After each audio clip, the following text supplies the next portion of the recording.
an MTLB looks like. Everything else is the power of engineering thought.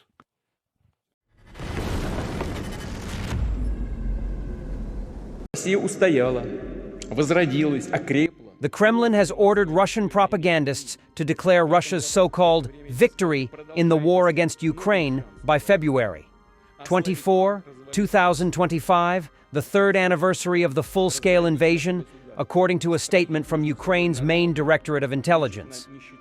Moreover, these plans may also include claims of a Russian victory over Nato, as Moscow's propaganda has long framed the war against Ukraine as a conflict with the alliance, Ukraine's intelligence agency reports.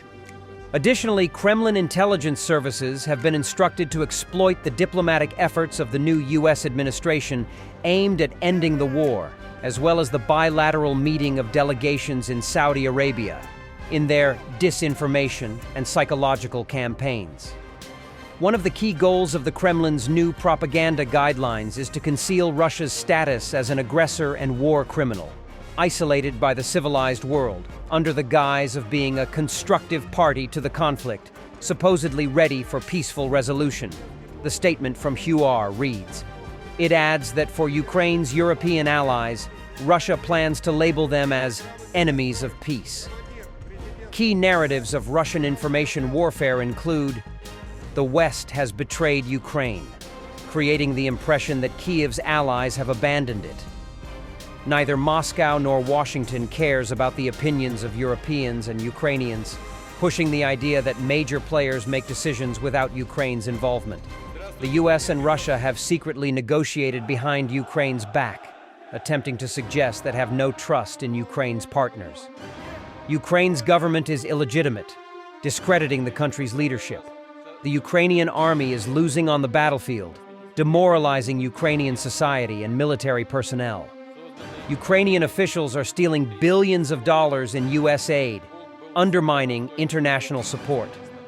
These messages are designed to sow distrust within Ukrainian society, destabilize the country, and discredit Ukraine among its partner nations that provide critical military assistance.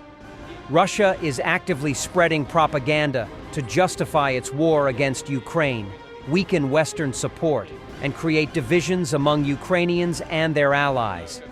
Moscow is trying to convince the world that the US and Russia have already reached an agreement, that Ukraine's leadership is illegitimate, and that the Ukrainian army is losing. This is all part of a broader information war aimed at demoralizing people and making them doubt Ukraine's future. Chuar concluded with a message of resilience and determination. Hold the line. We continue the fight. Russia's top engineers have unveiled a new, improved model of the MTLB. Because they're talented, they use their brains.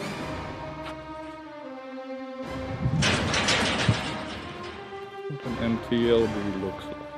Everything else is the power of engineering thought.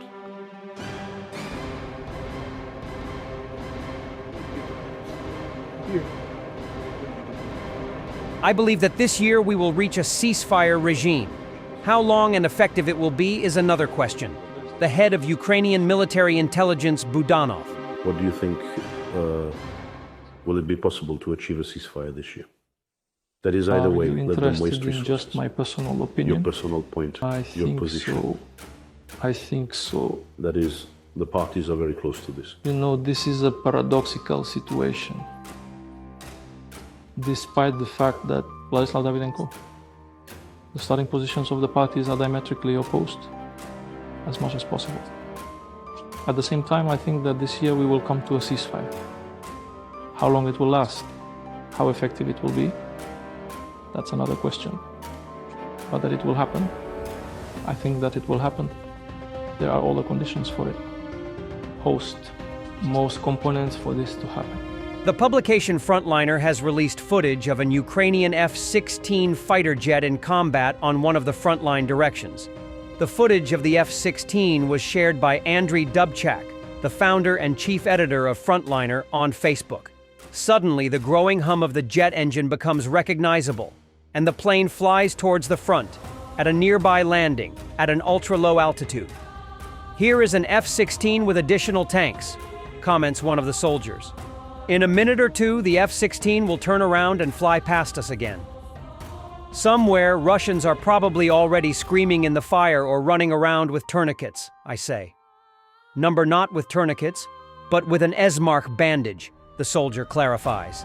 The unexpected F-16 left engine trails in the sky at the spot where it had just released its deadly payload in a swift climb toward the advancing Russian army, Dubček recounted. In 2023, Ukraine and its allies formed an aviation coalition to provide Ukraine with F-16 fighter jets. According to President Volodymyr Zelensky, Ukraine needs at least 128 F-16s. By August 2024, it was officially confirmed that the Defense Forces had received the first F-16s from the Netherlands and Denmark. Meanwhile, Belgium plans to deliver 30 fighter jets by the end of 2028. A new Ukrainian development was showcased at the Defense Innovations Forum in Kyiv for the first time. According to its developers, the Trembita missile is capable of reaching Moscow, according to the Telegram channel of Ukraine's Minister of Digital Transformation, Mikhailo Fedorov. According to Deputy Prime Minister Mikhailo Fedorov, Kyiv hosted the largest defense innovation forum in Ukraine's history. The Defense Tech Innovations Forum showcased hundreds of technologies, ranging from UAVs to missiles. At this forum, a Ukrainian-made drone missile was displayed up close for the first time. It is a cruise missile capable of reaching speeds of up to 400 kilometers per hour. According to the developers, the missile's warhead weighs 20 kilograms. It can reach the enemy's strategic targets. It will reach Moscow as well, the developers of the missile assert. As stated at the exhibition, a smaller version of the missile is designed to serve as a decoy target. However, the company is already working on developing a combat-configured version of this model. The development of the missile was first reported in the spring of 2023. The project was led by engineers from the Pantsir-S Volunteer Design Bureau, with the participation of volunteers from the Vidsich Public Organization. The goal was to create a small cruise missile capable of striking enemy targets and exhausting enemy air defense systems. "Our simple missile is incomparably cheaper than the enemy's surface-to-air missile launches," the developers said at the time. Additionally, President Volodymyr Zelensky recently showcased Ukrainian-made weaponry, including domestic shells and drones. He noted that since the start of the full-scale war, Ukraine's domestic arms production has significantly increased, now accounting for 34% of total output, compared to less than 10% previously. Thanks for watching, and don't forget to subscribe.